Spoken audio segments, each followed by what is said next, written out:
Sejam todos bem-vindos mais outra vez. Esta lição de hoje é a lição número 8 do curso Deixa a Bíblia Falar, versão mais nova. Estamos muito contentes em ter você conosco. Eu vejo grande interesse em você, no seu coração, buscadores sinceros da verdade, da vontade de Jesus. Eu queria lembrar que isso é um estudo da Bíblia, a palavra de Deus. Não é uma brincadeira. Não é uma hipótese ou opinião de alguém ou da Escola Bíblica Mundial. É um estudo o que a Bíblia diz, não é? E neste caso é um estudo que nós vemos sobre o que a Bíblia diz sobre certas doutrinas que, na realidade, nem lembramos mais. Ou seja, já esquecemos, já tem muito tempo que esquecemos. Nem nos importamos. Há muito tempo. E há tanto tempo que nem mesmo lembramos os assuntos mais. São vários assuntos. Inicialmente, são princípios bíblicos que esquecemos.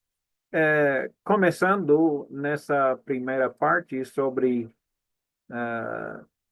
a fundação da Igreja Bíblica. Sim, há uma Igreja Bíblica, uma só.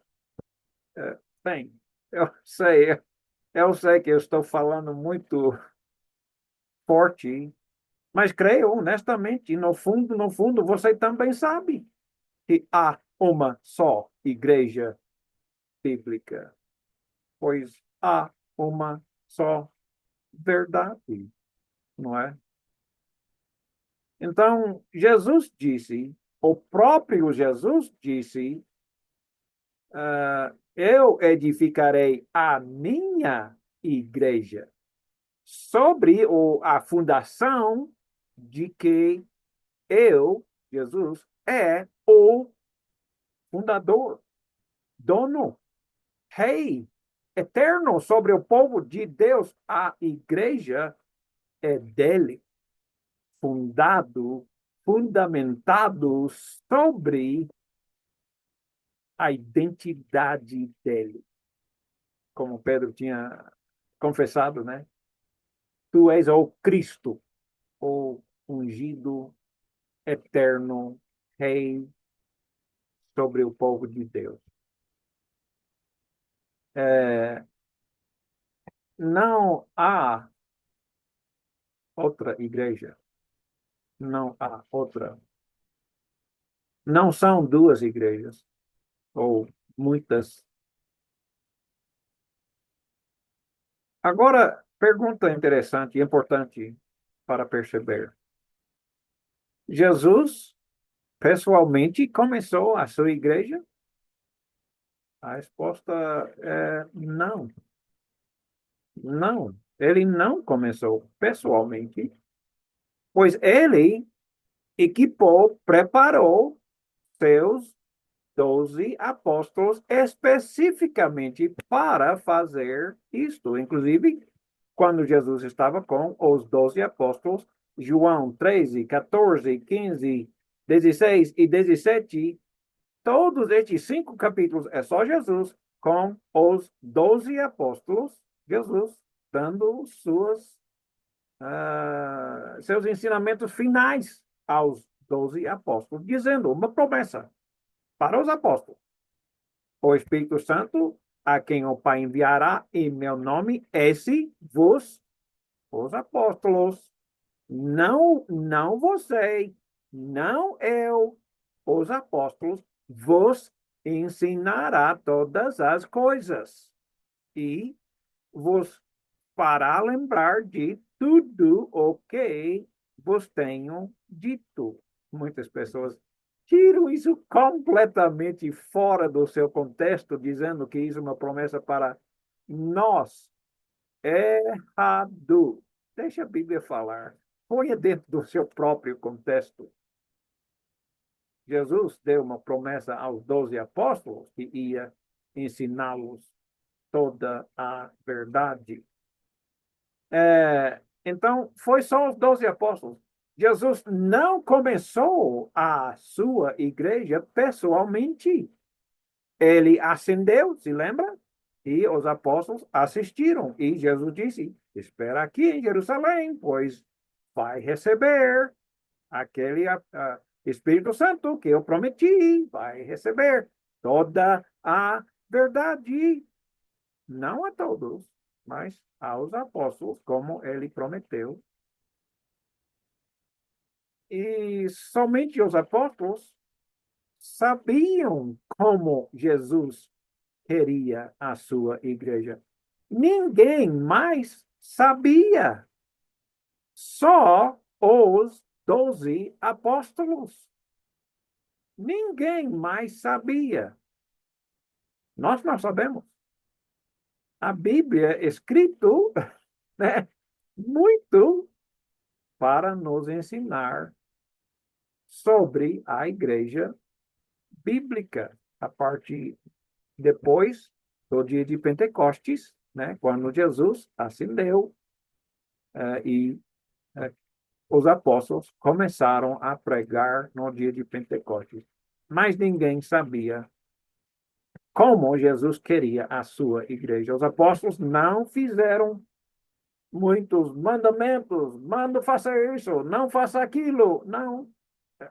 A maioria, até pensando bem, né? A maioria dos ensinamentos de Jesus não eram mandamentos. Ele ensinava através, principalmente, dos seus exemplos. E os apóstolos fizeram a mesma coisa. A maioria das coisas que nós sabemos sobre o Novo Testamento, sobre a Igreja de Jesus, é puramente exemplos, não mandamentos, não é? Então, nós vamos examinar muitos exemplos, não muitos mandamentos. Tem mandamentos também, como nós sabemos. Agora, quem começou as primeiras igrejas de Cristo eram os 12 apóstolos e mais ninguém, pois mais ninguém sabia como Jesus queria sua igreja. Os apóstolos achavam que é necessário seguir seus exemplos. Os apóstolos nos mandam seguir seus exemplos ou só seus mandamentos? Só o que eles escreveram? Por favor, preste bem atenção ao que os próprios apóstolos mandam quanto a seus exemplos. Paulo disse, 1 Coríntios 11, versículo 1, sede meus imitadores, não é? A palavra sede, como vocês sabem, é no tempo imperativo, ou seja, é mandamento, sede, ou o que nós falamos mais, seja meus imitadores, não é? Como também eu imito Cristo.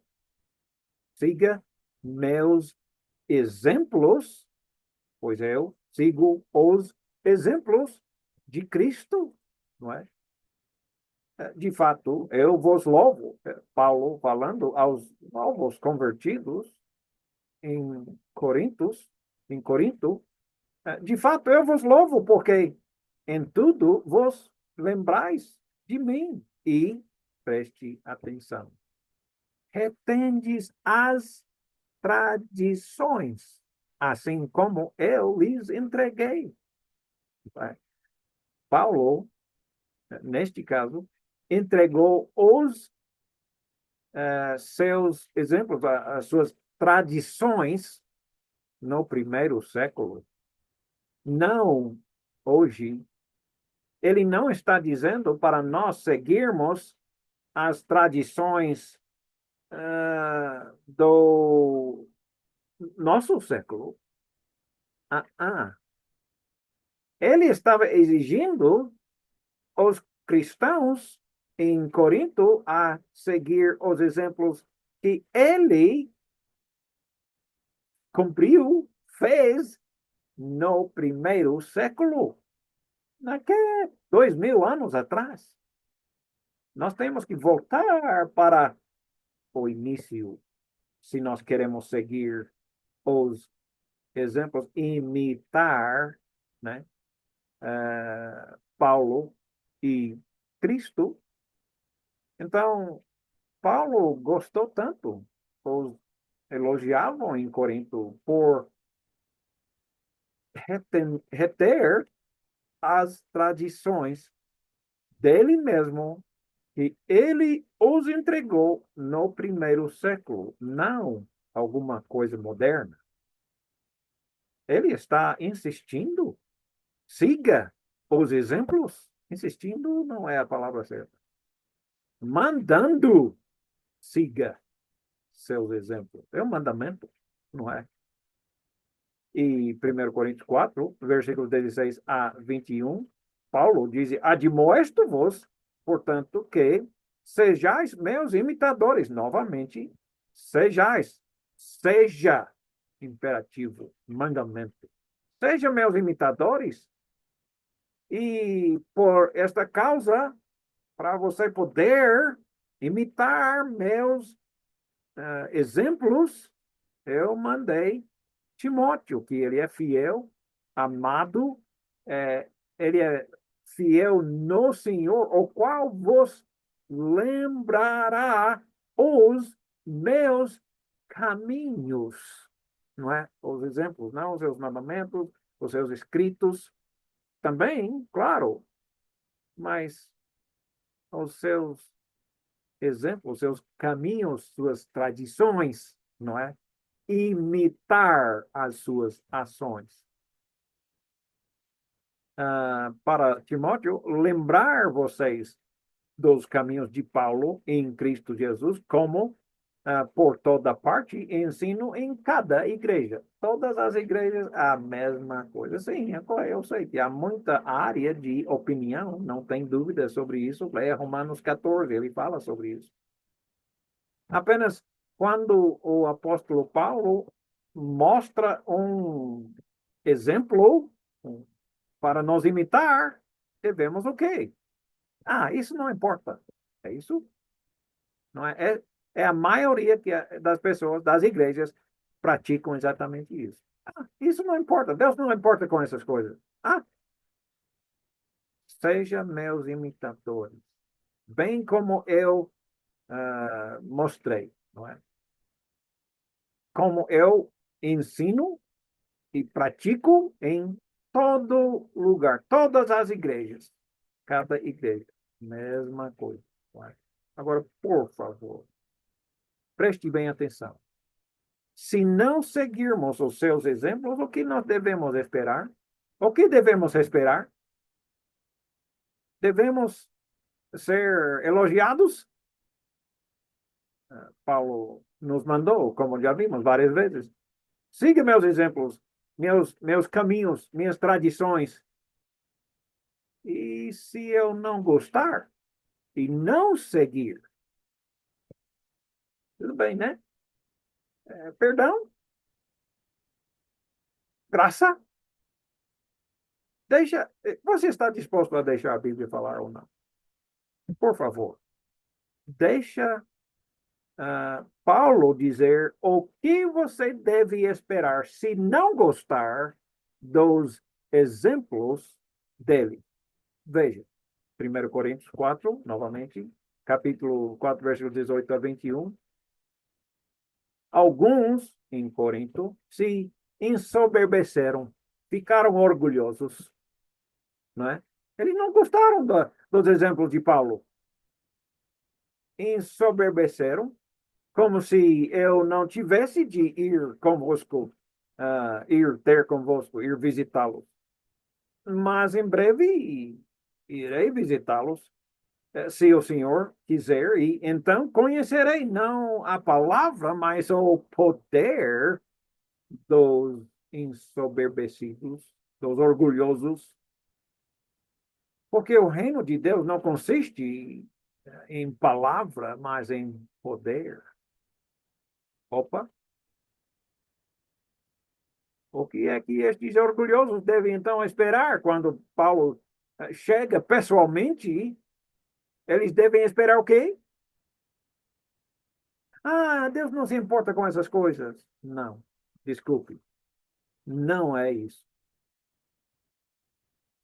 Estes ensoberbecidos, estes orgulhosos, não queriam seguir os exemplos de Paulo.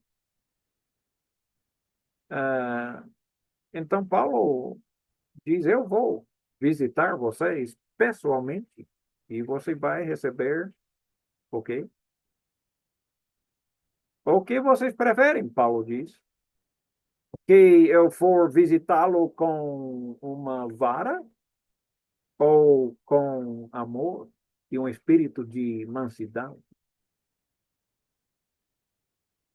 Se nós não seguirmos os exemplos de Paulo, ele está mandando.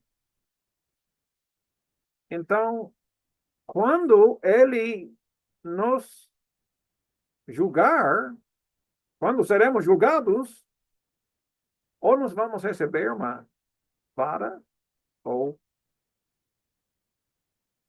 vamos nos arrepender e seguir os seus exemplos.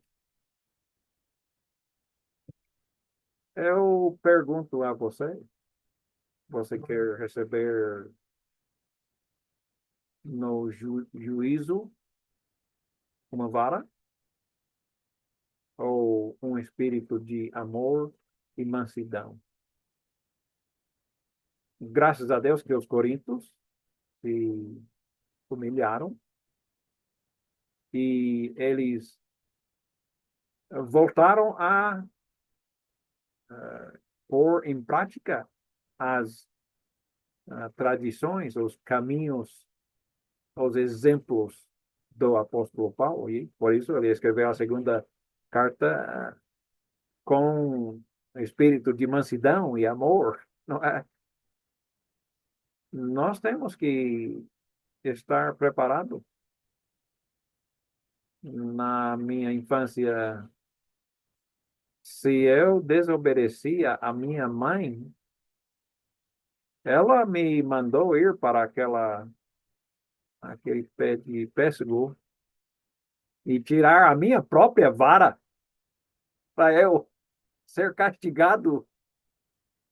Eu não quero este castigo de Deus, do apóstolo Paulo, das palavras do apóstolo Paulo, não é? E, sem dúvida, você também não quer. Alguns, aliás, muitos, hoje em dia, dizem, não, se não for um mandamento essencial para a salvação, então Deus não se importa com essas coisas. Ah, você pode fazer o que quiser na reunião da igreja. Ah, não é o que Paulo diz. Paulo diz o contrário. Paulo fala de vara se você não se arrepender. Então, nós temos que abrir os nossos olhos e deixar a Bíblia falar. Nós não podemos adorar a Deus como nós bem queremos. Desculpe. Eu sei que a maioria das igrejas fazem a reunião da igreja como o povo quer fazer, não como Deus. Sem dúvida, nada como a igreja que Paulo ensinava. Hoje em dia, não tem nada a ver com o propósito da reunião da igreja bíblica. Não, hoje em dia é fazer uma festa, não é? Hoje em dia, como vocês sabem melhor que eu, vocês se reúnem para dançar e música muito alto e cantando e dançando e pulando e falando bobagens e desculpe, não foi assim na Bíblia. Isso foi completamente condenado, como nós veremos em outras lições. Nós temos que seguir os exemplos dos apóstolos. E somente foi os apóstolos que nos ensina sobre a igreja da Bíblia, a igreja que Jesus estabeleceu. Só eles. Não é adoração como quiser. Para dizer a verdade, os apóstolos mandaram seguir o modelo.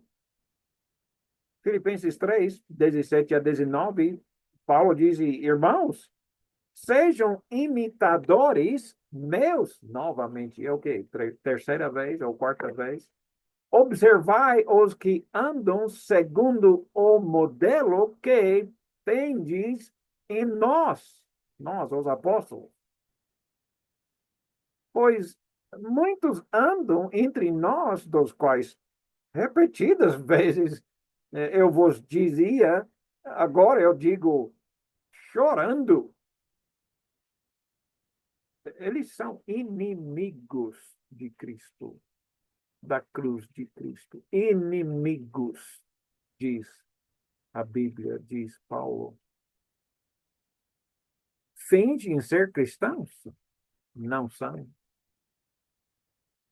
Imitam o que o povo quer, não o que Deus quer, não o que a Bíblia a igreja na Bíblia praticava. Nem se importam com isso. Esqueceram o que a Bíblia diz. Há muito tempo esqueceram. Já não lembram mais, nem do assunto. Pois há tanto tempo vem se reunindo para fazer festa, farra, como o mundo faz, como agrada o povo, não a Deus. Você já sabia disso, mas talvez esqueceu. Muitos andam entre nós, entre os cristãos, entre os apóstolos, dos quais repetidas vezes eu já dizia, agora eu estou dizendo chorando, eles são inimigos da cruz de Cristo. O destino deles é a perdição. O Deus deles é a sua barriga, a sua glória está na sua infâmia, visto que só se preocupam com as coisas terrenas, não com as coisas de Deus.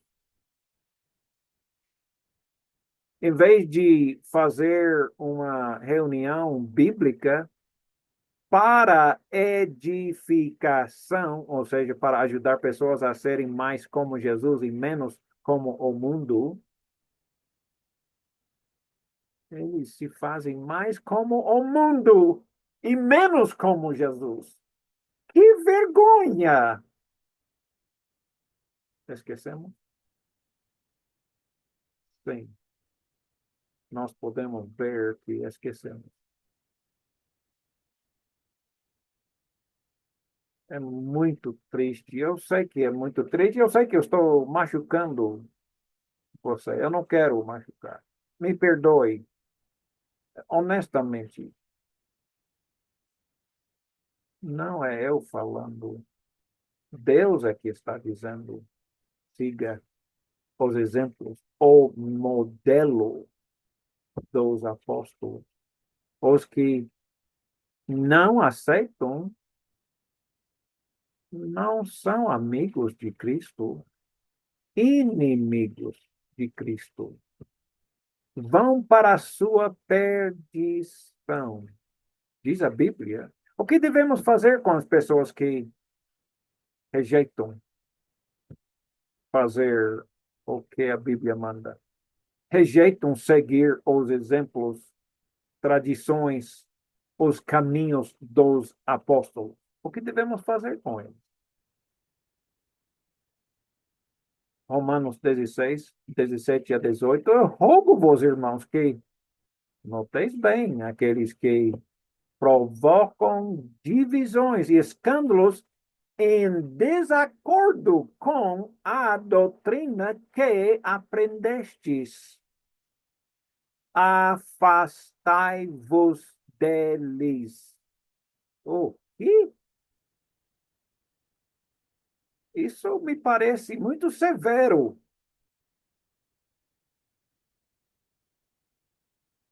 Pode ser que parece drástico. É a palavra de Deus. Você aceita a palavra de Deus? Ou só se agrada? Só se isso deixa você contente com as suas tradições ou as tradições do mundo? Novamente, porque esses tais não servem a Cristo. Não servem a Cristo nosso Senhor e sim seu próprio ventre. E com suaves palavras e lisonjas enganam os corações dos incautos, dos novos convertidos, ignorantes, que não, eles não sabem, né? Enganem os bebês em Cristo.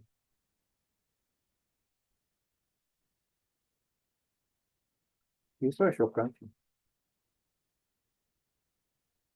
Agradável, não. Muito difícil. Abandonar as minhas tradições. O que eu venho ouvindo e estudando e pregando e ensinando há muitos anos, talvez. Você está me pedindo o quê? Você está pedindo para eu mudar a minha vida? Eu não. É Cristo que está pedindo. Vai deixar a Bíblia falar ou o mundo falar?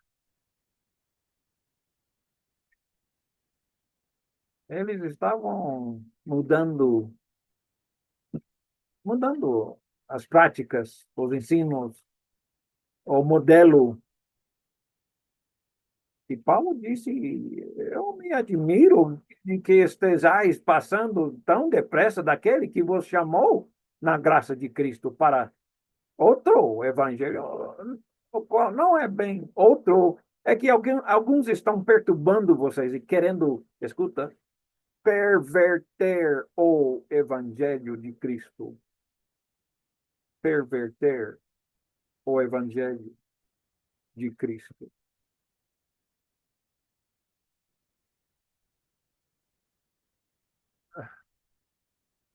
O evangelho de Cristo não pode ser mudado. Não pode, não pode, não pode, não pode. Mas foi mudado. Há tanto tempo que já nem lembramos como é.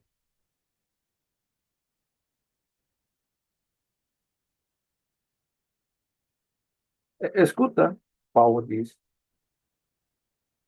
ainda que nós, os 12 apóstolos, nós, ah, ou mesmo o anjo descendo do céu, vos pregue evangelho que vá além do que vos pregamos, já no passado, antes, né, de Paulo escrever essas coisas.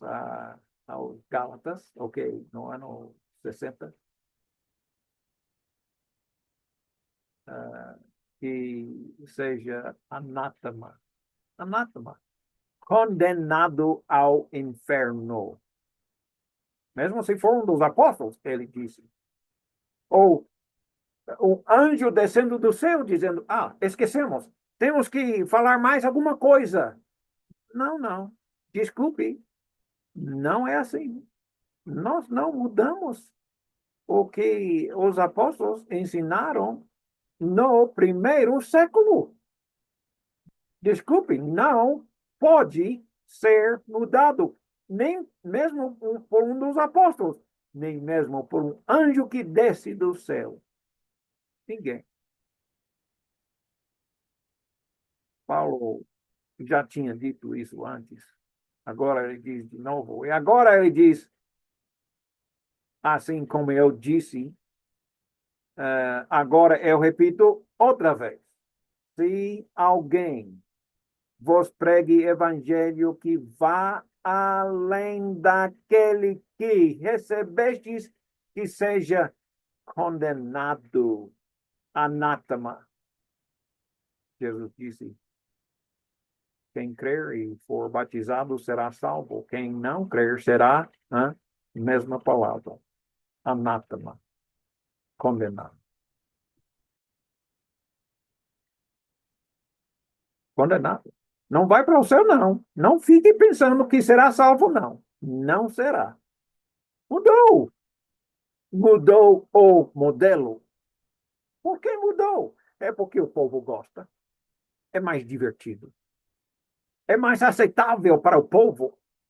É um caminho mais largo, liso, fácil. É, é por isso que pessoas pregam isso, porque é mais gostoso. Segundo Tessalonicenses 2:15. Assim, pois, irmãos, permanecei firmes e guarde as tradições que foram lhes ensinadas, seja por palavra ou por epístola nossa, das epístolas dos apóstolos, não é? Guarde as tradições. Nós lembramos que Jesus mandou não seguir as tradições dos anciãos do Velho Testamento, né? Eles pregam e não praticam. Não siga eles. Não segue os exemplos deles. Será perdido. Mas se Paulo ensina na palavra tradições, ensinos, por palavra pessoal ou por uma epístola de um apóstolo, né? Cuidado para seguir. Capítulo 3, versículo 14. E caso alguém não preste obediência à nossa palavra dada por essa epístola, não está eu. Nem vos associeis com ele. Não se associar com ele. O que significa isso? Não vos associeis com ele. O que significa isso?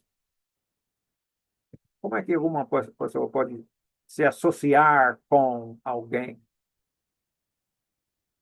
Faz amizade, não é? Conversa, dar saudação, não é?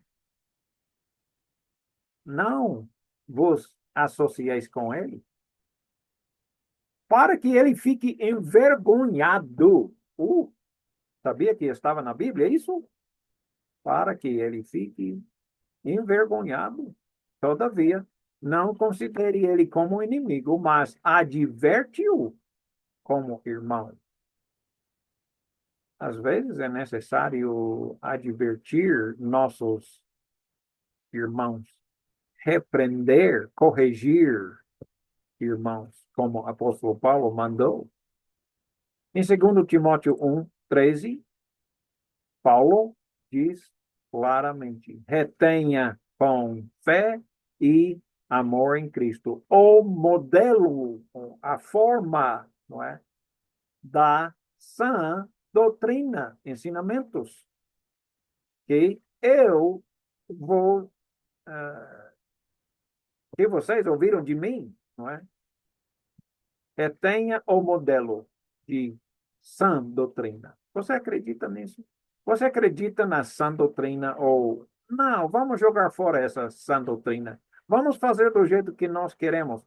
Vamos fazer o jeito que traz mais pessoas para dar mais dízimos, para ficarmos mais ricos. É isso? Se o seu motivo de ser um pregador é arrecadar dinheiro, arrepende-se, por favor. Não é? Isso não é o modelo bíblico. Jesus, que não tem nem lugar para deitar a sua cabeça, vai te passar a fazer uma vergonha. Não é verdade? É para nós reter o modelo das sãs palavras. A forma, o modelo na palavra grega é tupos. Tupos, não esqueça essa palavra, caso eu te pedir outra vez, não é? Forma ou modelo, nós usamos também esse tipo de coisa para fabricar coisas. E tudo sai igualzinho, cada vez, uma moldura, não é? Sempre sai igualzinho. Vamos lembrar de mais outra doutrina esquecida. Sobre a autoridade, quem é que tem autoridade na igreja bíblica? A única igreja que existe. Quem tem autoridade na igreja bíblica que Jesus fundou? Um grupo de gerais, generais, um grupo de líderes, talvez um dono, fundador, patrão, algum daqueles. Você errou de novo. Quem é que tem a autoridade na igreja bíblica? Como é estruturada como alguma instituição terrena? Como presidente, um vice-presidente, etc., etc. Pirâmide de autoridade, o que chamamos de hierarquia. É isso? Hierarquia na igreja bíblica. Como é a igreja? Como é a liderança da igreja de Jesus? Eu garanto que não é como nas igrejas ou denominações modernas. Não é. É bem interessante. Uma coisa que há muito tempo esquecemos. Já não lembramos mais como é, era a liderança da Igreja de Jesus. Veja a atitude essencial para o cristão, o seguidor verdadeiro de Jesus. E, vamos dizer, atitudes proibidas dos líderes, não é? Pois nas igrejas, não, na igreja não, na religião judaica, vamos dizer, né? A igreja do Velho Testamento, Jesus disse aos líderes como ele via, percebia a liderança dos judeus daquela época. Jesus disse sobre os fariseus, os saduceus, os mestres da lei. Eles fazem tudo para ser visto pelos homens, para ser glorificado, honrado pelos homens. Característica erradíssima. Existe essa palavra? É. Tudo o que fazem. Eles fazem para ser visto pelos homens. Eles usam roupas para ser visto pelos homens. Ah, olha aí, lá vai um homem de Deus. Não é? Eles fazem seus falactérios bem largos, as franjas das suas vestes bem longas, para serem percebidos, honrados pelos homens. Isso não pode. Vamos nos arrepender deste pecado. Eles gostam de lugares de honra nos banquetes, nos assentos mais importantes, nas sinagogas, na igreja. A sua igreja tem lugares especiais. Eu peço, por favor, tire esses lugares. Tire, por favor. Não há lugar para para estes grandes. Não, desculpe, não existe lugar para isso na igreja de Cristo. Se eles gostam de ser saudados na praça, Rabi, ou professor, se você me chama de professor, como o Luizinho me ensinou, eu vou te cobrar 100 meticais, ou não sei quanto é. Você vai ter que perguntar, Luizinho. Não me chama de nome. Se eu sou professor, tudo bem, não tem problema, mas não me chama de professor. Se eu sou presbítero, não me chama de presbítero. Não pode. Jesus proibiu, ok? Uh, eles gostam de ser chamados de... Ou seja, eles pedem para ser chamado de nomes, né? Reverendo, não é? Pastor. Eles gostam de ser chamados, que exalta eles, né? Não faça isso, Jesus manda. Jesus manda. Não faça isso. Isso é um ensinamento que há muito tempo já esquecemos. Já esquecemos. Né? Jogamos fora. Por quê? Porque nós gostamos de ser chamado de, eu sei lá, missionário. Não é? Por favor, não me chame de missionário. Vamos dizer o que pode me chamar, deve me chamar.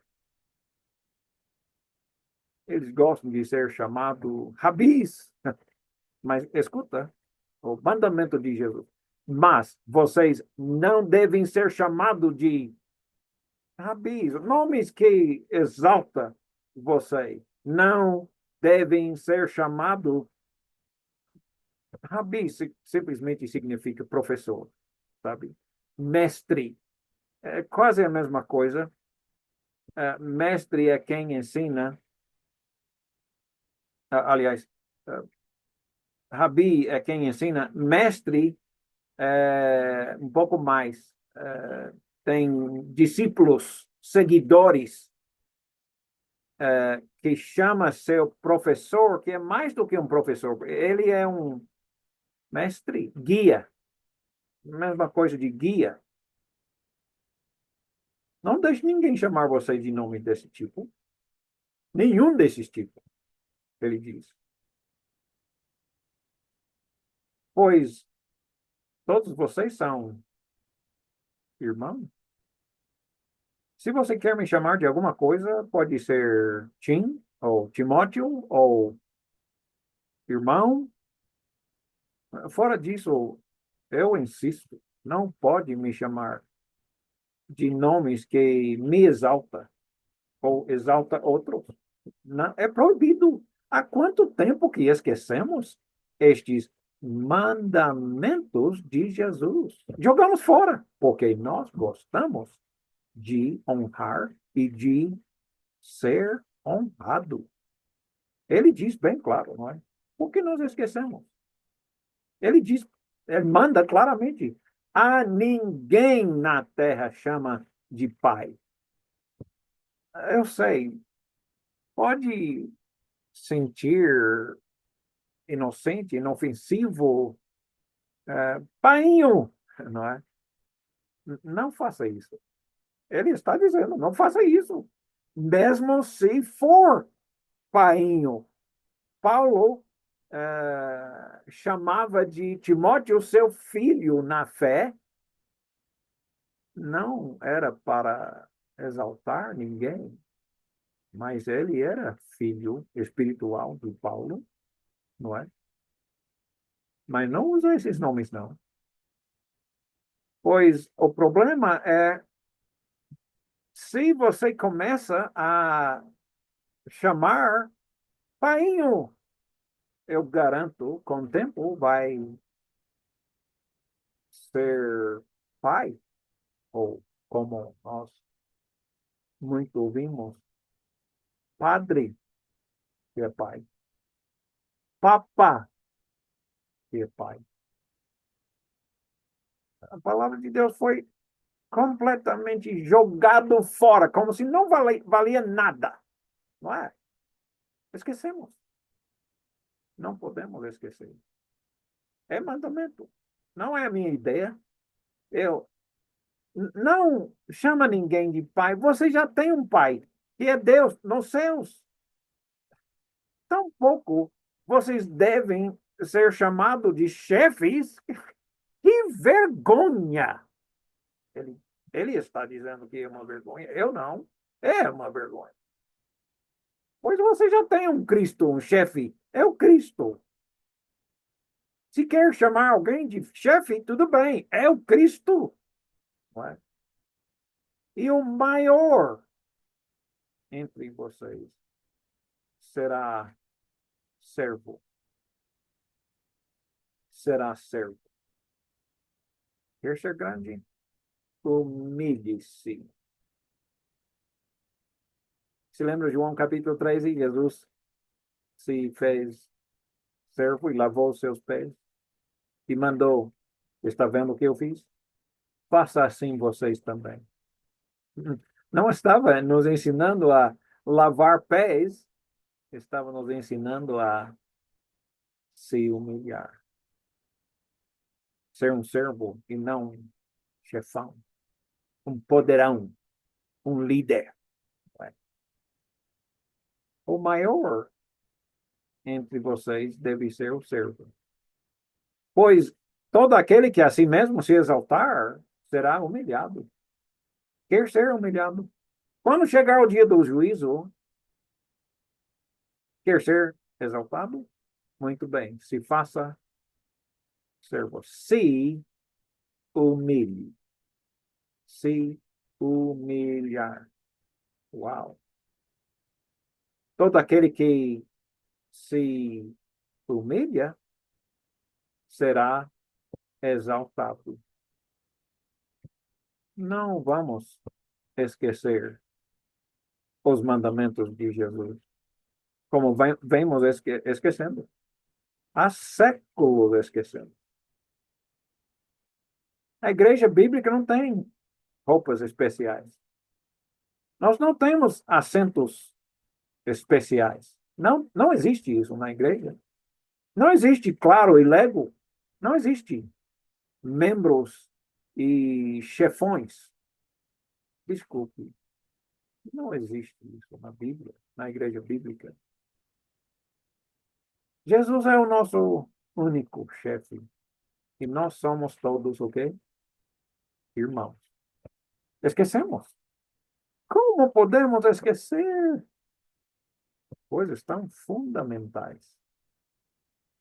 Lemos e lemos e lemos e é como se nunca lesse antes. E nem mesmo lembra. Lê e não entra na cabeça. Nós somos todos irmãos. Nós somos todos iguais. Pare de pensar que você é maior, melhor, superior aos outros. Arrepende-se, por favor. Manda Jesus. Nós somos iguais. Igual em importância, igual em valor, não somos irmãos. Sim, eu sei que no corpo cada um tem o seu trabalho, a sua função, não é? Um pode ser um professor, muito bem, não usa esses nomes, é proibido, mas ele tem uma função, um trabalho, não é? Um pode ser um presbítero, um pode ser um diácono, ou seja, servo. Usamos essa palavra diácono completamente errado. Inclusive, é muito mal traduzido. A palavra diaconais simplesmente significa servo. Bom, nós torcemos para agora, significa ministro, que é uma pessoa mais, né, elevada. Desculpe. Um ministro. Quando a Bíblia usa no Novo Testamento essa palavra ministro, essa é a palavra servo. E nós sempre queremos ser exaltados, ensoberbecidos. Algum pode ser evangelista. É, cada um de nós temos o mesmo valor, a mesma importância. Na igreja bíblica, ninguém tem superioridade. E se pensamos que temos, eu imploro, Deus implora, por favor, arrepende-se.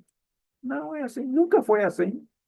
Se você tiver um diploma, isso não significa que você é um pastor. Desculpe, não é assim na Bíblia. Eu sei que hoje em dia pensamos, a primeira vez que eu cheguei em Moçambique, a pessoa que era para mim receber, ah, logo na primeira vez que me recebeu, em vez de me cumprimentar, e disse, veja, e me deu o diploma dele.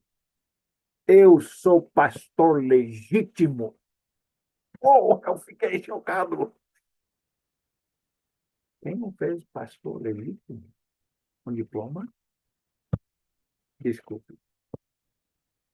Não é assim biblicamente.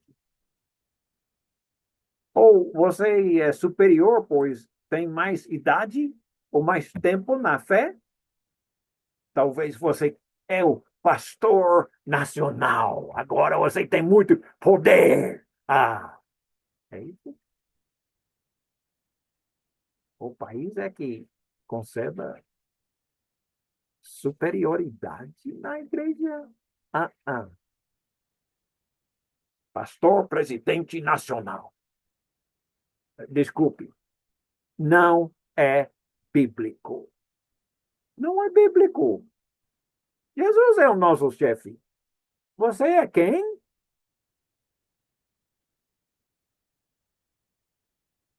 Quem se faz grande por nomes, por ter uma posição na ah, documentação, sei lá, né? Alguma pessoa que fundou a sua própria igreja, fundou uma igreja que não é a igreja de Cristo.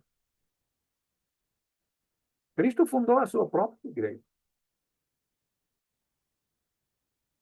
Então, nenhuma dessas coisas confere autoridade ou superioridade a qualquer pessoa na igreja. Há quanto tempo que esquecemos sobre princípios bíblicos e acabamos nos entregando às qualificações mundanas? Jesus disse aos 12 apóstolos, chocante essa. Muito chocante. E não era aqui somente. Mateus 20, 20 a 25. Então se chegou a ele a mulher de Zebedeu, com seus filhos, adorando, ou seja, se ajoelhando perante Jesus e pedindo um favor. Perguntou ele: que queres? Ela respondeu: manda que no teu reino, reino é o quê? Um lugar para mandar. No teu reino, reina quem? Jesus. No teu reino, estes meus dois filhos se assentam na tua direita e o outro na tua direita, à esquerda. E Jesus respondeu: você não sabe o que pedes. Podeis vós beber o cálice que eu estou para beber? Responderam-se: podemos. Então ele lhes disse: bebereis o meu cálice, mas ao assentar-se à minha direita e à minha esquerda, não me compete concedê-lo.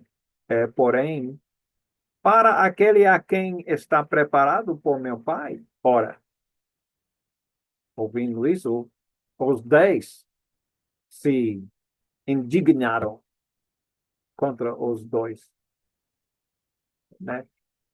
Quem vocês pensam que são? O dono do reino de Deus? Nós somos inferiores a vocês?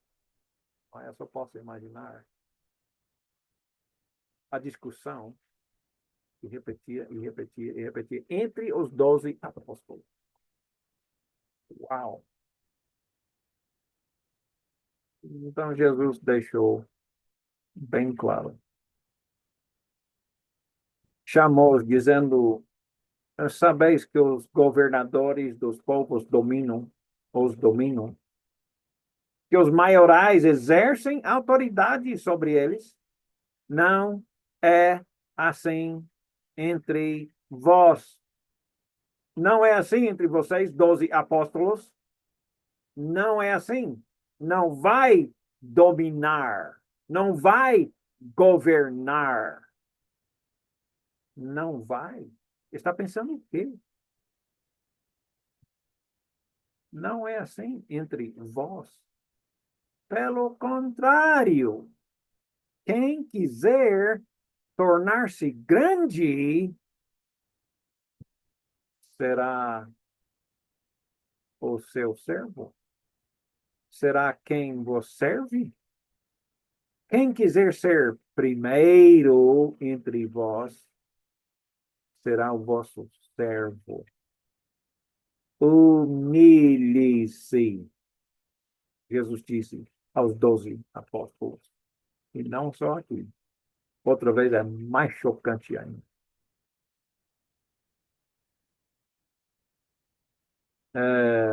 Uau!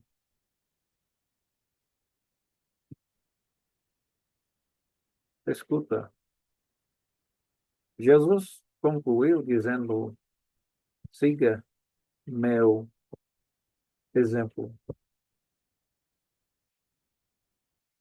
Tal como o Filho do Homem, que não veio para ser servido, mas para servir e dar a sua vida em resgate por muitos. Jesus não veio para reinar,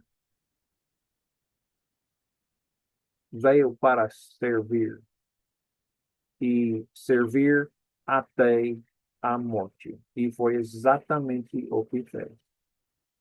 Servo máximo. Morreu em seu lugar. E você quer ser chefe, é? Isso é uma vergonha. Eu digo que é uma vergonha, mas é uma vergonha para mim como para você. E que vergonha. Ah, por favor, seja honesto e sincero. Os que querem ser chefes, patrões, superiores, esses serão salvos. Como eu disse, vai ser mais chocante ainda, falando sobre os próprios apóstolos. Agora, eles servem a quem? Adoram a quem? Eles adoram a si mesmos. Eles servem a si mesmos, se exaltam. Eles procuram ser grandes, não é? Eles fazem tudo o que fazem para ser visto pelos homens.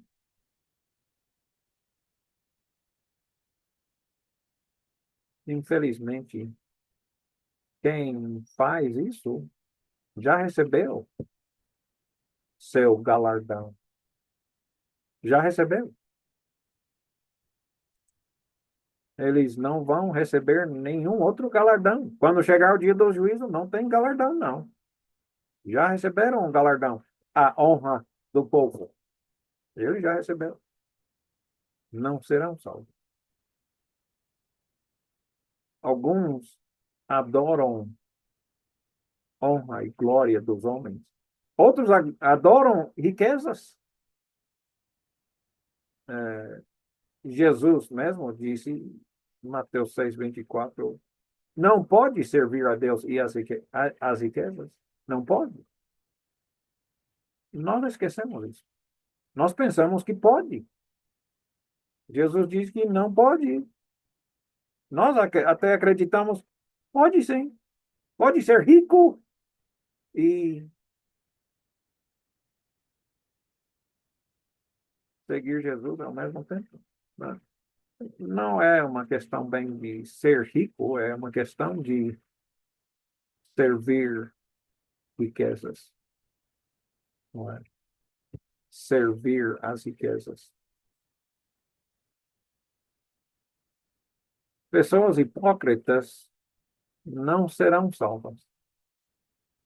Eles pregam em público, eles fazem muitas coisas boas e bonitas, não é só bonito, mas escondido não é assim. E quando eu falo escondido, principalmente estou falando sobre escondido em nossos pensamentos, sentimentos.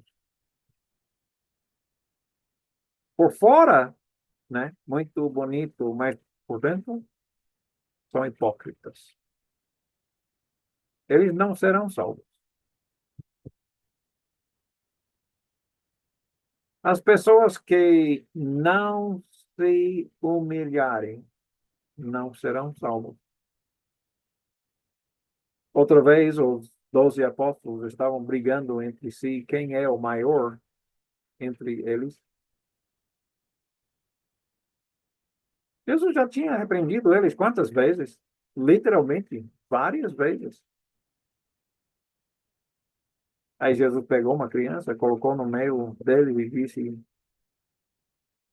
se você não se humilhar para ser como uma criança, você não será salvo.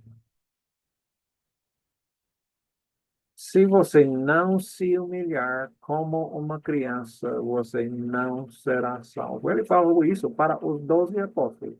Novamente. Que chocante. Apóstolos, se você não parar com essa briga sobre quem é mais poderoso, quem é superior, você não será salvo. É necessário, obrigatório, se humilhar. Não é a minha ideia. São as palavras de Jesus. Se você usa roupas para se distinguir como melhor, superior, imploro, arrependem-se. Se vocês sentam nos lugares especiais, eu imploro. Não, eu não. Jesus está mandando, eu não preciso nem implorar, ele está mandando, arrependem-se. Não, não pode. Doutrinas tão esquecidas. Se você usa nomes para se exaltar, pede para pessoas se chamar. permita que pessoas te chamem de nomes para te exaltar. Por favor, arrepende-se. Por favor. Se você pensa que a sua sabedoria é melhor, maior do que a própria palavra de Deus, por favor, arrepende-se. Assim não pode ser salvo.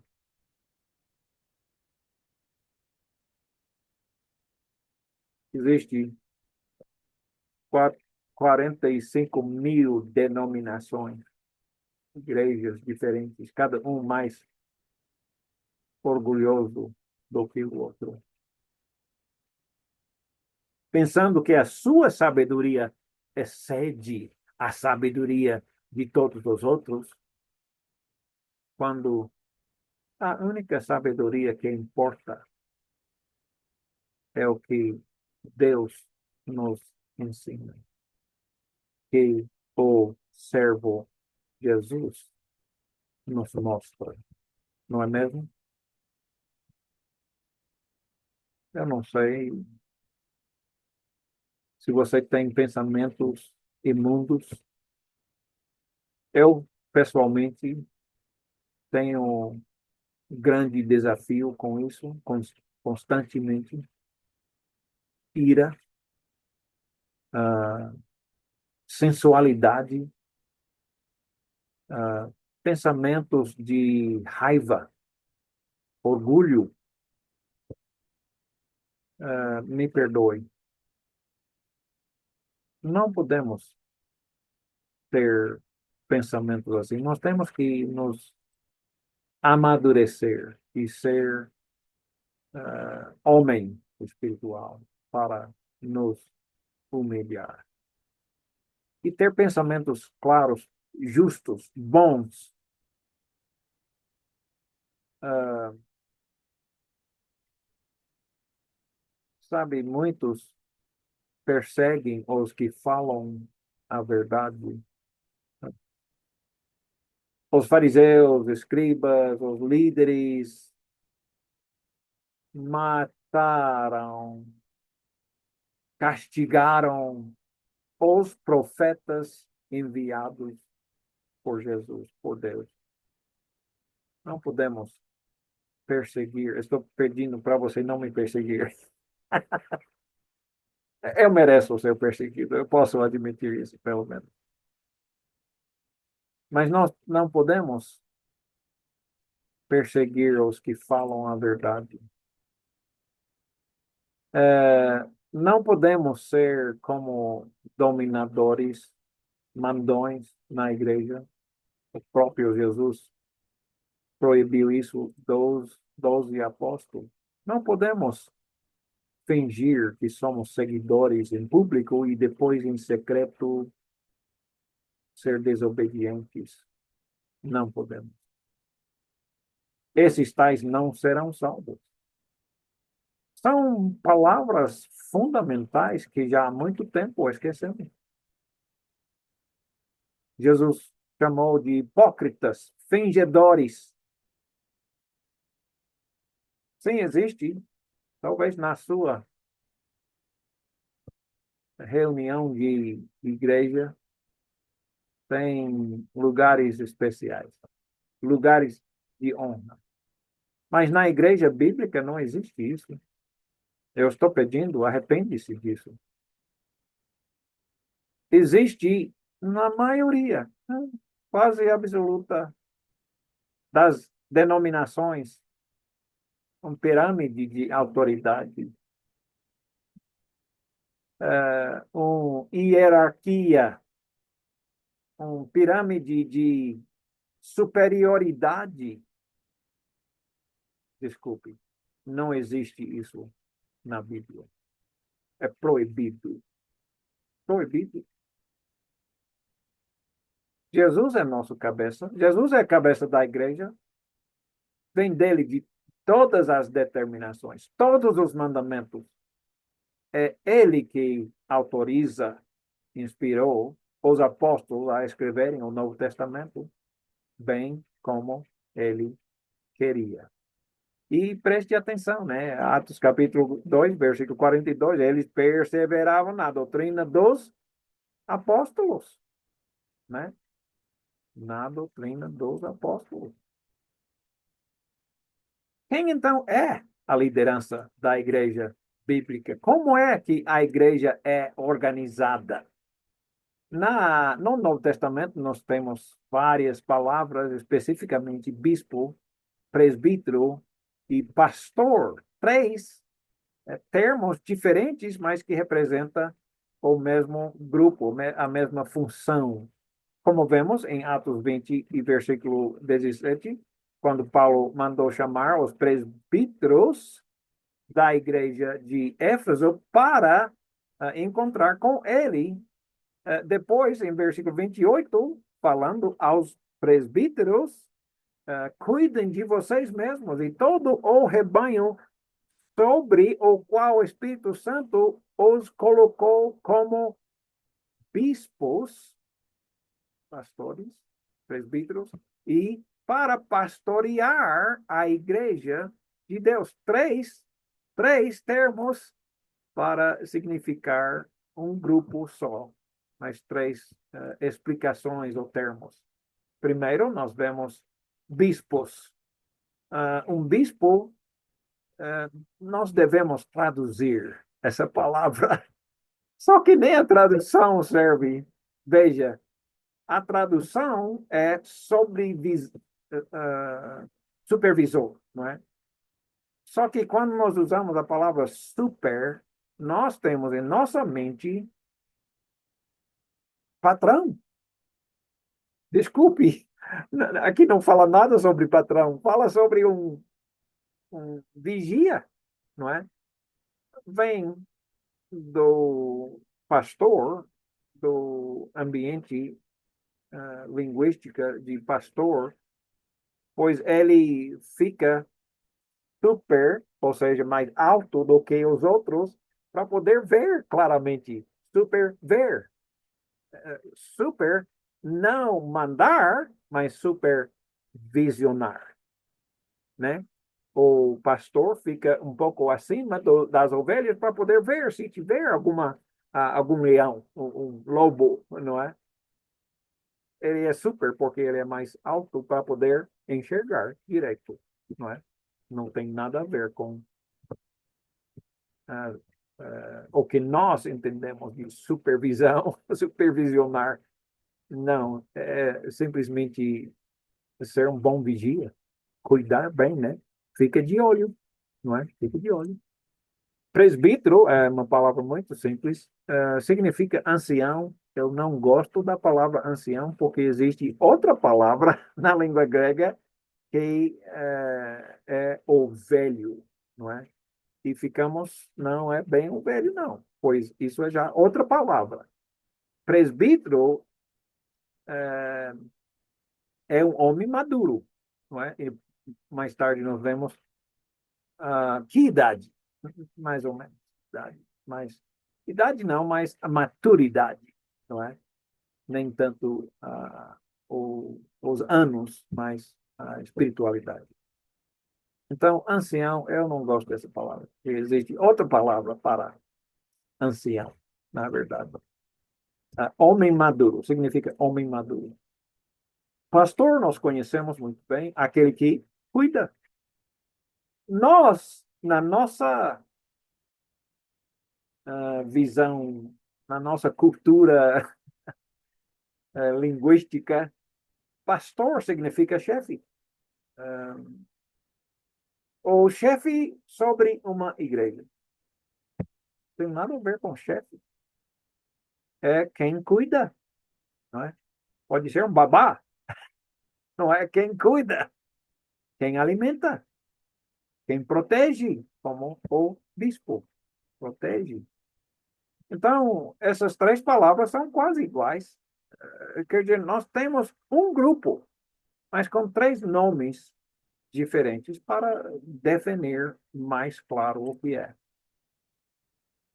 Havia sempre, sem exceção, uma pluralidade de pastores, bispos na igreja bíblica. Nunca, nunca, nunca um só sobre alguma igreja qualquer. Não existe. Eu sei que em todas as denominações,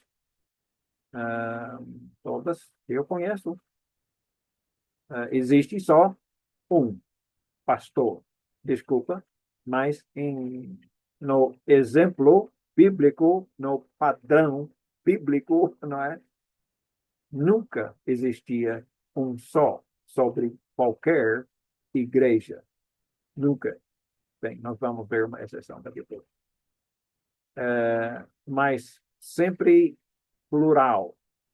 Como nós vimos em Atos 20, versículo 17, ele mandou chamar os bispos, plural, não é? Em Filipenses 1, versículo 1, aos bispos. Nunca era singular. Aos bispos sempre era plural. Atos 14, versículo 23, nunca era apenas um. Também, em todos os casos bíblicos, são autônomos.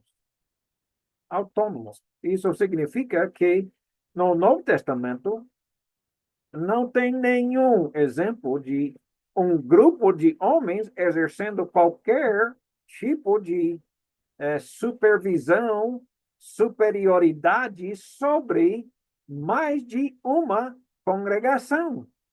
Todas as congregações eram autônomos, não é? Não tinha ninguém de fora mandando eles. Não tinha.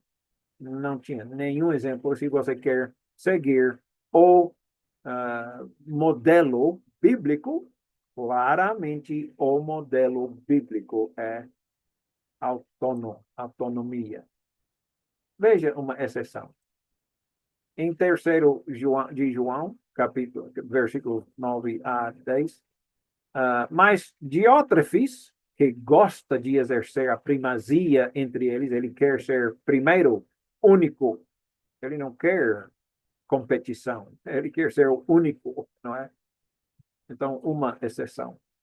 Ele gosta de exercer a primazia entre eles, não nos dá acolhida. Por isso, se eu for aí, vou lhes lembrar as obras que ele pratica pregando contra nós, contra os apóstolos, com palavras maliciosas e, não satisfeito com isso, ele nem mesmo aceita os irmãos e impede que os que querem receber os irmãos são expulsos da igreja. Ele gosta de chefiar, mandar, ser o único, chefão. Isso é proibido. Um exemplo que temos de um querendo mandar sobre uma congregação é friamente condenado. Friamente condenado.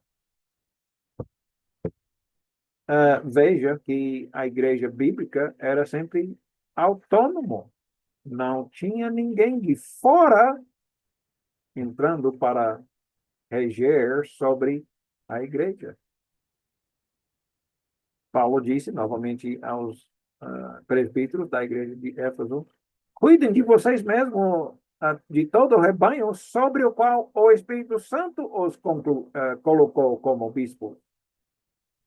O Espírito Santo os colocou como bispos sobre uma só congregação, sobre o qual o Espírito Santo os colocou como bispos. Daqui a pouco vamos ver como é que o Espírito Santo faz isso. Para pastorear a igreja de Deus, que ele comprou com o seu próprio sangue. E o apóstolo Pedro, 5, versículo 2, pastorear o rebanho de Deus que há entre vós. Não, outro rebanho, não é? Só o rebanho que há entre vós.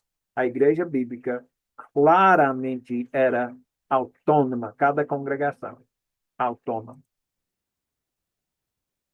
Veja comigo, com cuidado, as qualificações de um dos líderes da igreja bíblica, de um presbítero, né, sobre vigia bíblico.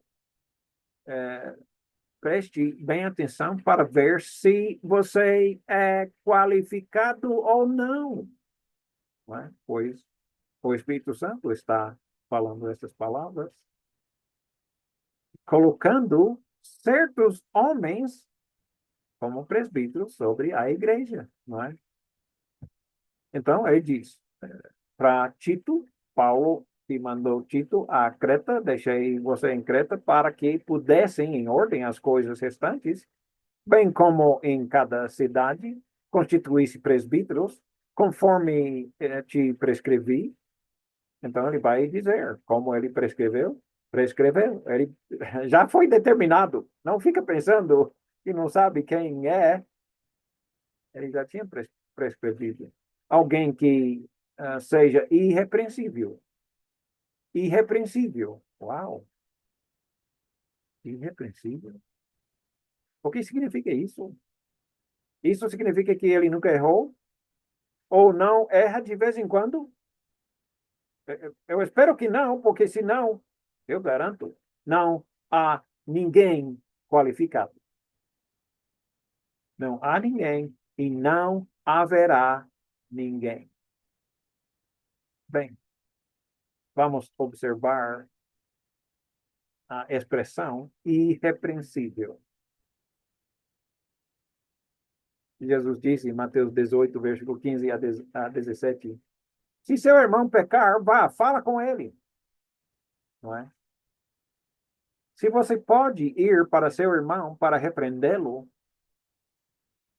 e logo você começa a repreender, e ele diz, peraí. E logo ele abertamente confessa seu pecado. Você tentou repreender ele, mas ele se repreendeu. Nem te dá chance. Pois o, a pessoa irrepreensível se repreenda. E logo que ele percebe que ele pecou, ele logo se arrependa. Não é? Segundo, ele é marido de uma só mulher. Né? Uh, o meu tio faleceu. Eu estou agora mesmo indo para o funeral, o óbito dele. Ele tem um filho, um primo meu, Jeff Brumfield. Ele era presbítero, mas a esposa dele faleceu.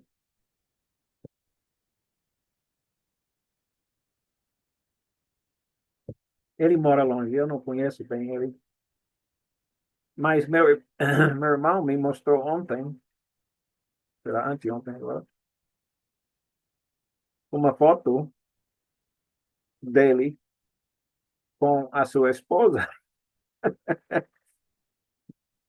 a sua esposa nova, e disse, ele ainda é um presbítero. Eu fiquei, ele é marido de uma só esposa? É, porque a sua esposa primeira faleceu. Ele casou novamente e continua marido de uma só mulher. Três, que tenha filhos crentes. Isso já indica muito sobre a idade dele. Ele tem filhos crentes. Não filhos pequenos, filhos crentes. Não é? Eu tive 11 anos quando eu fui batizado. Muitas pessoas dizem, não, você é muito pequeno para ser batizado. Eu sei. Pois eu queria ser batizado quando eu tinha 9 anos. Mas eu pensei, bem, as pessoas vão dizer, eles vão dizer, você é pequeno demais, você não pode, não pode. Aí eu só fiquei pensando e eu desisti logo, não fui batizado. Voltei novamente Com 10 anos e aconteceu exatamente a mesma coisa, mas com 11 anos eu voltei novamente e, pela terceira vez do acampamento cristão, dizendo eu vou ser batizado. E chegou a hora de pedir convite para pessoas que queriam se arrepender e ser batizados. E eu pensei, ah, não me importa o que as pessoas pensam, eu sei o que preciso fazer.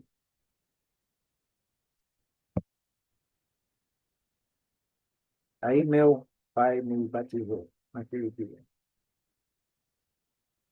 Ah, quantos anos tem que ter? Não é uma questão de anos, é uma questão de maturidade, não é? Então, ele tem filhos crentes, ele não é um jovem, mas ele tem filhos, e ele tem filhos grandes, ou suficiente para obedecer o evangelho, não é? Filhos crentes que não são acusados de dissolução, ou nem insubordinados, são obedientes, não é? Porque é indispensável que o bispo seja irrepreensível, como despenseiro de Deus. Não arrogante, não pode ser um orgulhoso, como já temos falado muito, né? Jesus tem falado muito. Ele continua, não irascível, não pode ficar facilmente irado, não é? É, não irascível, não dado ao vinho, não violento, não cobiçoso de torpe ganância, ganhar dinheiro enganando. Antes, hospitaleiro, ele tem que ser hospitaleiro, amigo do bem, sóbrio, justo, piedoso, que tenha domínio de si, domínio próprio, apegado à palavra fiel. Se ele não conhece a palavra fiel, como é que ele vai conduzir a igreja? Não é? E é segundo a doutrina, não segundo as denominações. Não. A doutrina da Bíblia, a palavra de Deus. Paulo disse a Timóteo: pregue a palavra, Timóteo. Não é? De modo que tenha poder tanto para exortar a igreja, ajudar eles a crescer para ser mais como Jesus, pelo reto ensino, como para convencer os que contradizem. Ele tem essa capacidade. Se não tem, não pode ser um presbítero, um pastor bíblico, não é?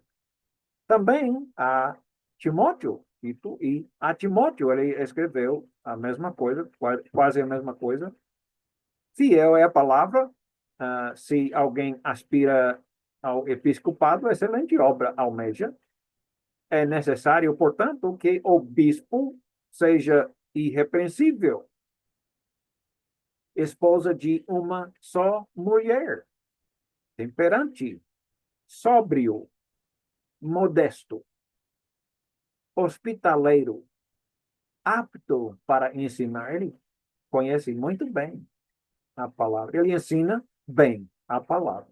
Ele conhece a palavra, ensina bem a palavra. Não dado ao vinho, não violento, porém cordato, inimigo de contendas.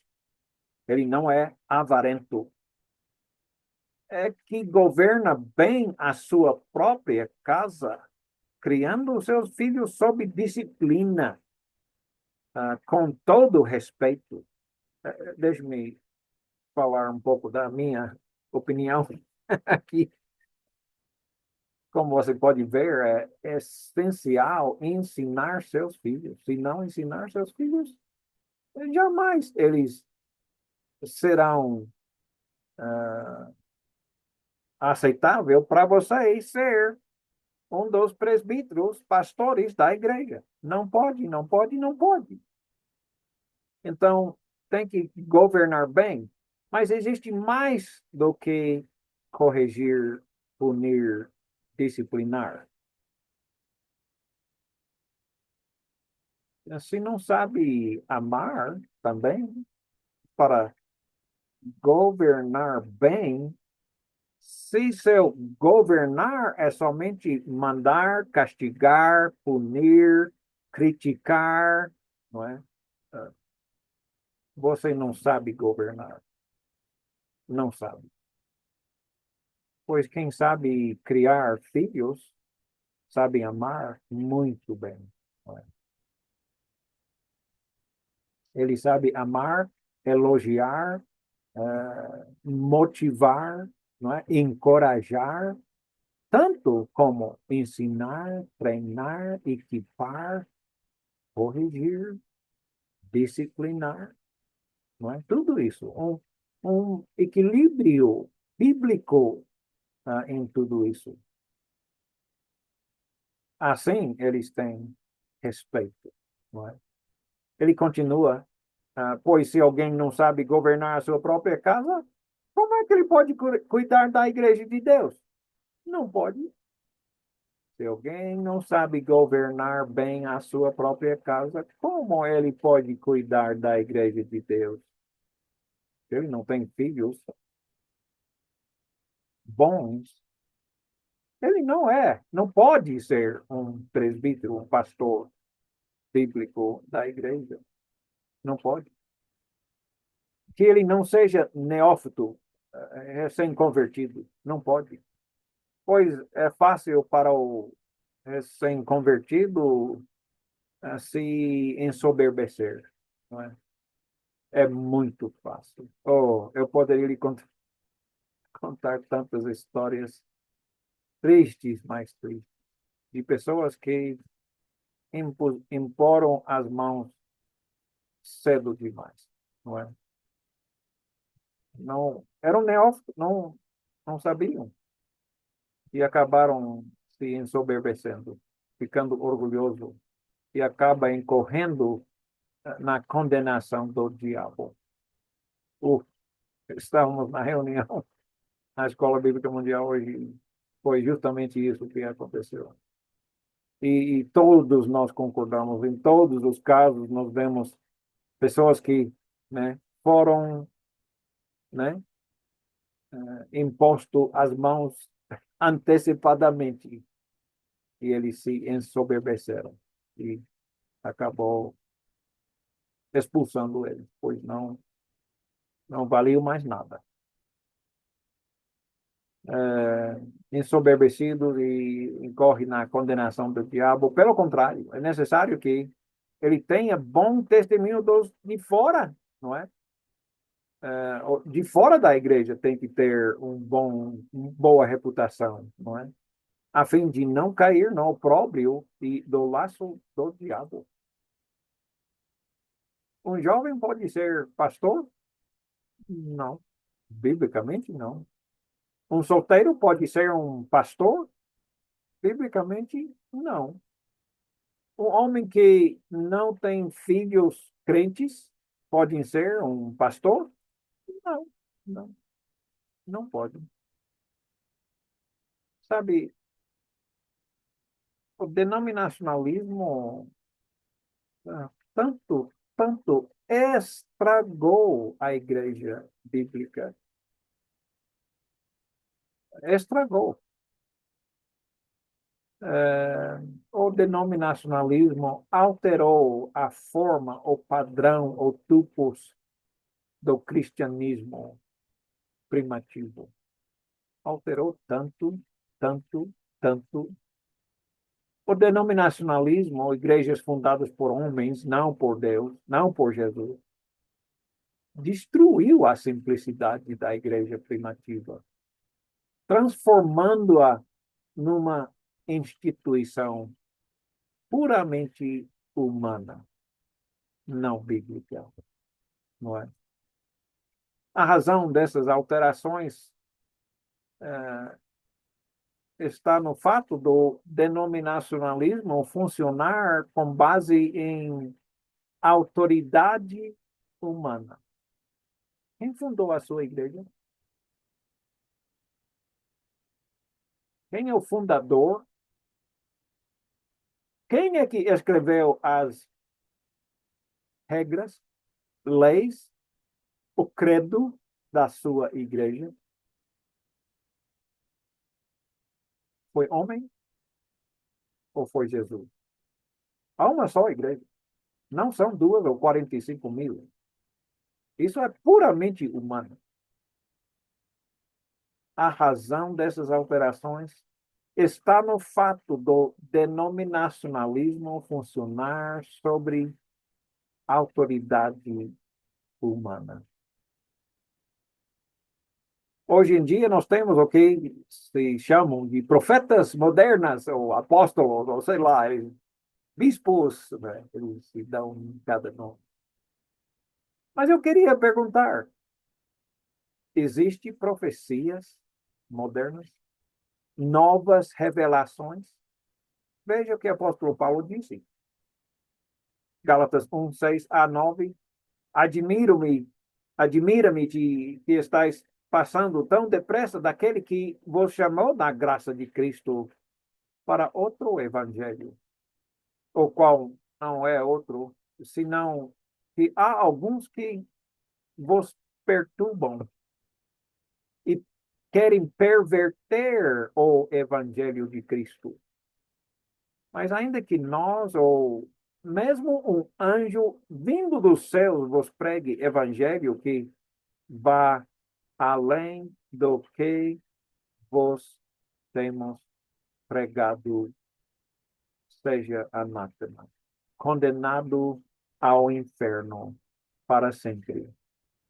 E assim como nós já dissemos, agora repito, se alguém prega evangelho que vá além daquele que recebestes, que seja anátema.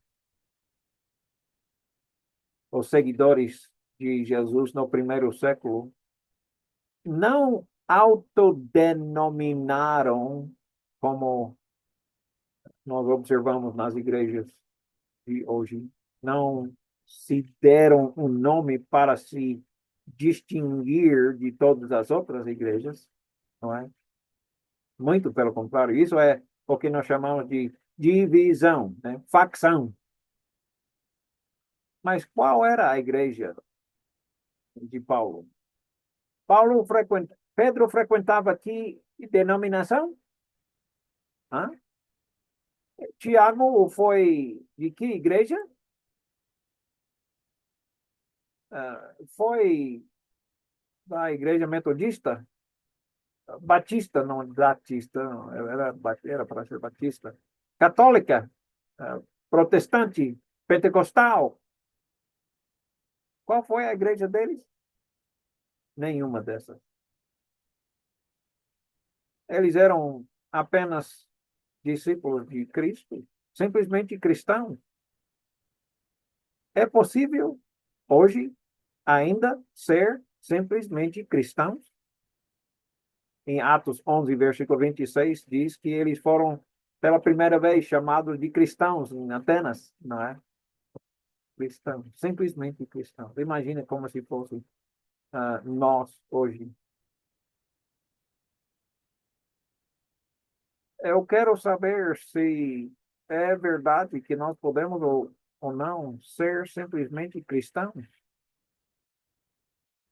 Por que não obedecer somente a Cristo e ser apenas somente um cristão?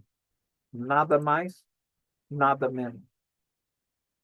Por que tornar-se um membro de uma denominação religiosa, usar o nome para se distinguir de todos os outros, com práticas, um credo diferente de todas as outras?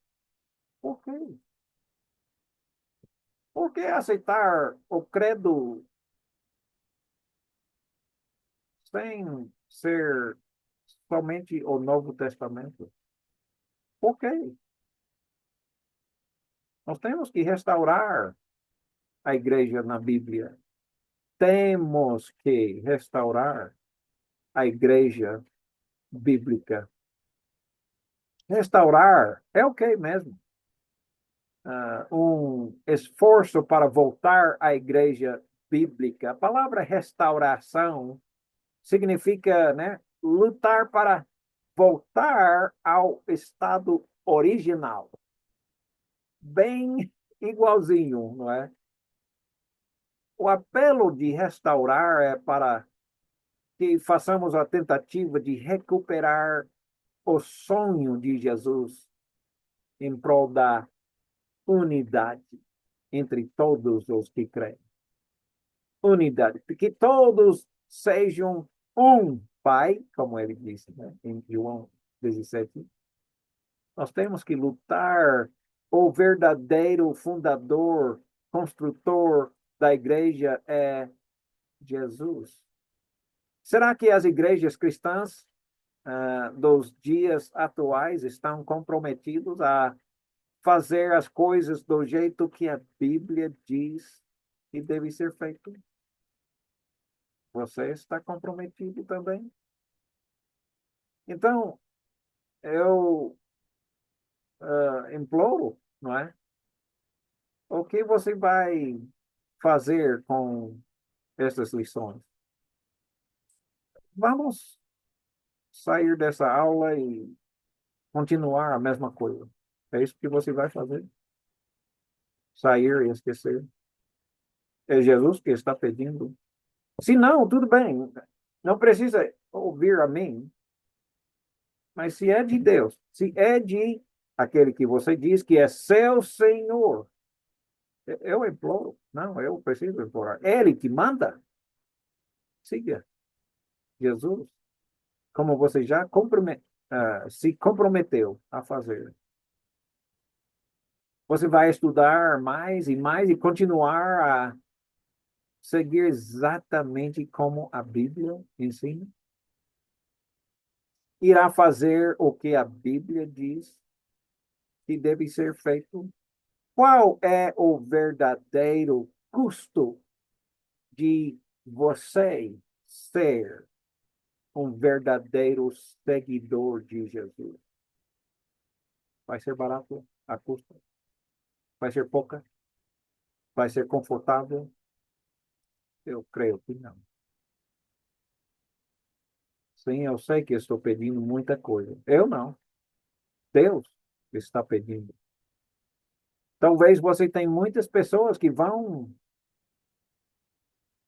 vão gostar, vão odiar, vão expulsar você. Expulsaram Jesus, mataram os apóstolos, mataram Jesus, não é? Você vai atender à voz do povo, dos homens, e não à voz de Deus? Ou você vai se arrepender de ouvir só a voz dos homens? Você está procurando agradar quem? Quem? Vai ou não vai deixar a Bíblia falar? Estamos juntos ou não? Deus te abençoe. Fica bem.